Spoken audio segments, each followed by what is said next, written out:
Halo, Assalamualaikum warahmatullahi wabarakatuh. Jumpa lagi dengan saya Freddy Sudaryanto seperti biasa di kasus Jalan Cagak Subang.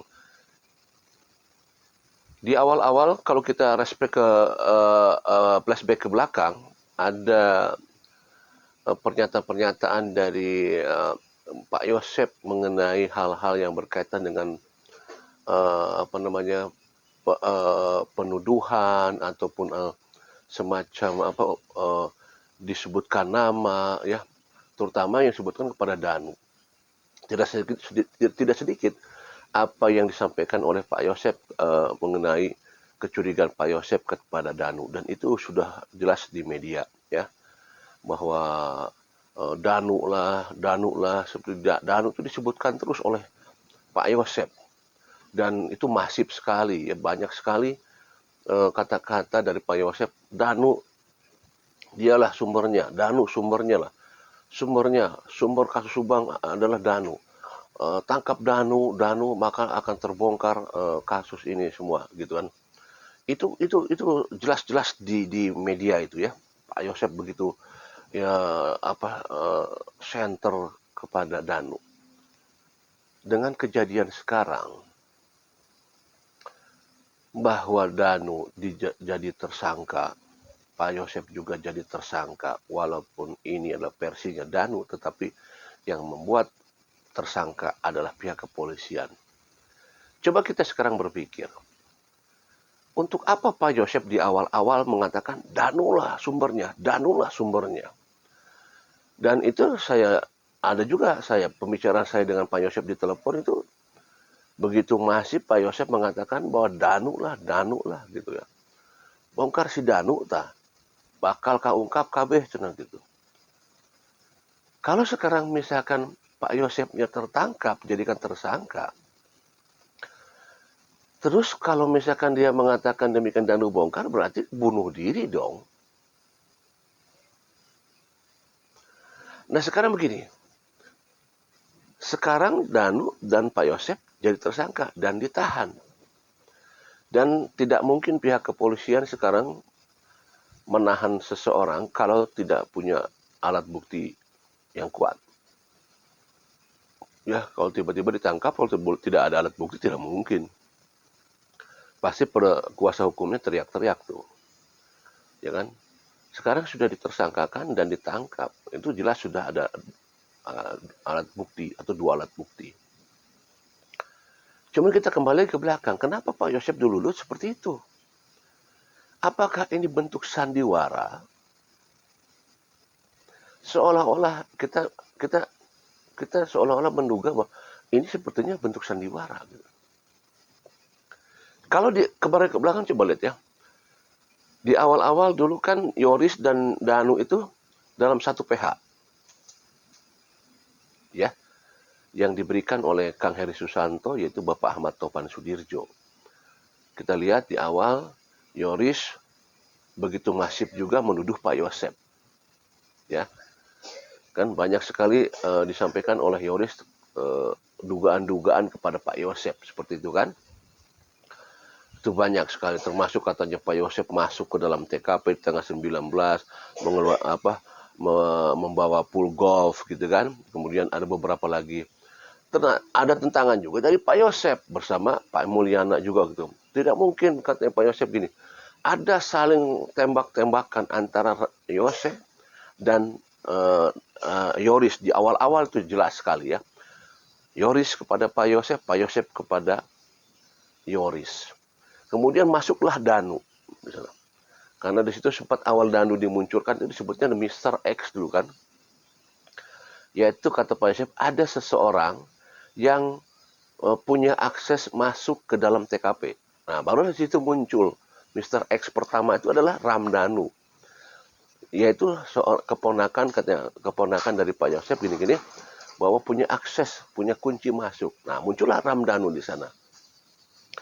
Terus seiringnya waktu berjalan, akhirnya sampai terus kesini-kesininya, Ramdhanu lah yang disudutkan oleh Pak Yosep. Ya kan? Karena apa? Ya kita tahu perjalanan Yoris dari mulainya PH Bang Topan, kemudian pindah ke Bang Rohman Hidayat, ya. Itu saya ingat pada saat perpindahan itu saya lagi di Kerawang dulu ya.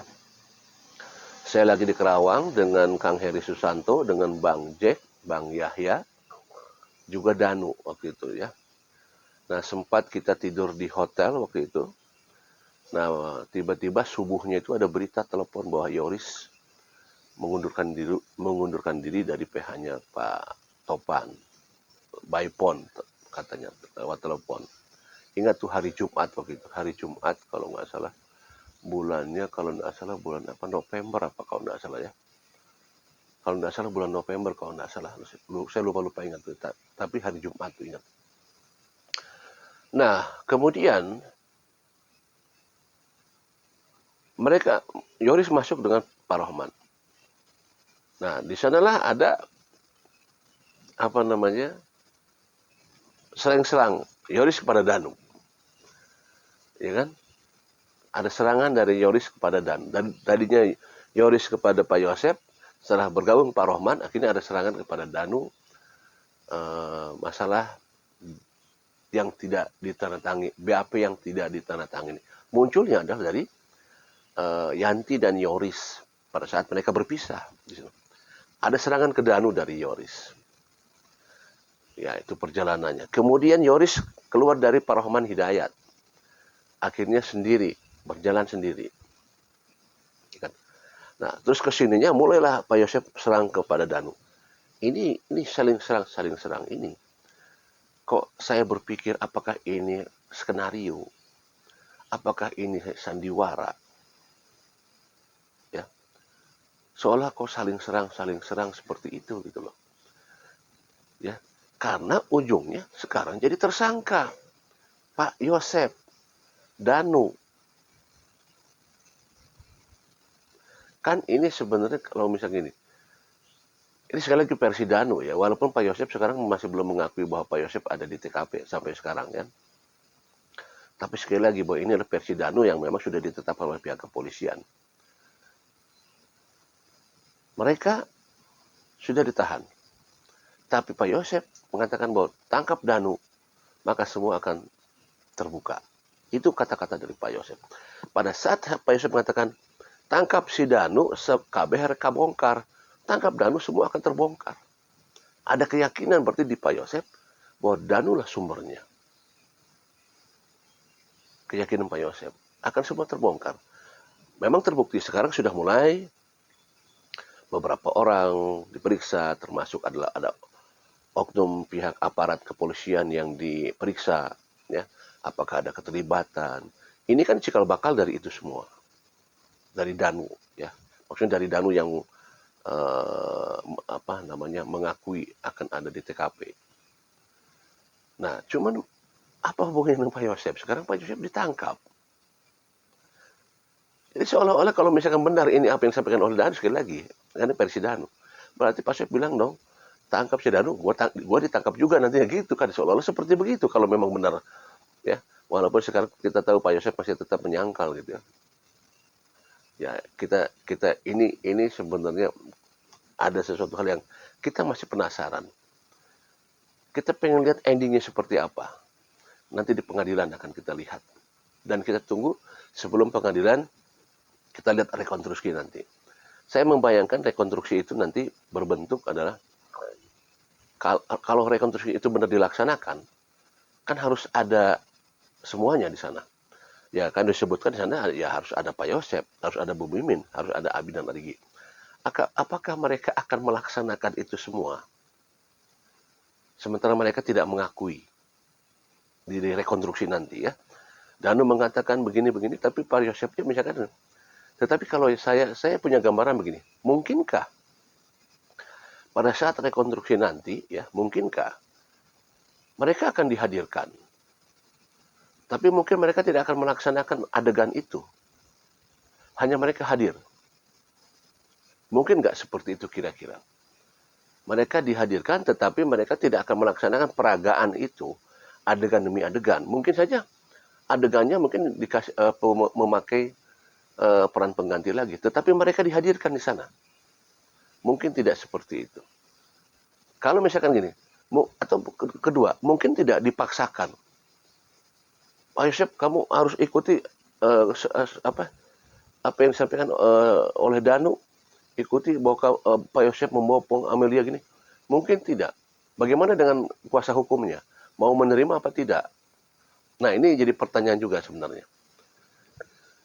Saya bukan ahli hukum, tidak mengerti masalah itu. Tapi bagaimana kalau misalkan itu menurut hukum gitu? Sementara Pak Yosepnya tidak mengakui, ada di TKP, sementara rekonstruksi tetap dilaksanakan. Sedangkan rekonstruksi kan harus semua ada di situ kan, ya. Nah, apakah mungkin rekonstruksi itu sekali lagi dilaksanakan, Pak Yosepnya dihadirkan, Bu Miminnya dihadirkan, Abi Arigi dihadirkan, tetapi nanti yang melaksanakan reka adegannya adalah peran pengganti. Nah, ketiga, misalkan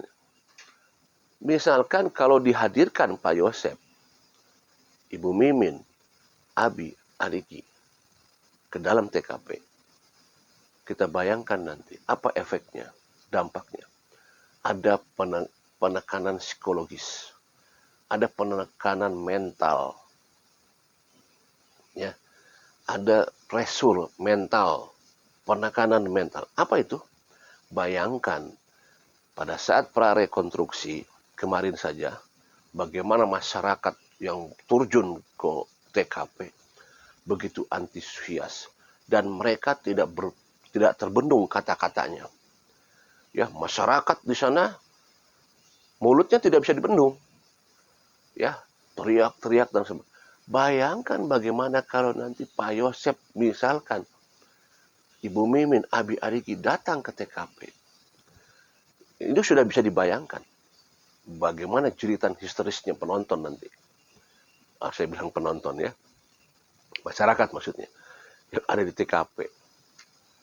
Yang jelas-jelas si TKP kelihatan banget itu si rumahnya dari jalan itu kelihatan.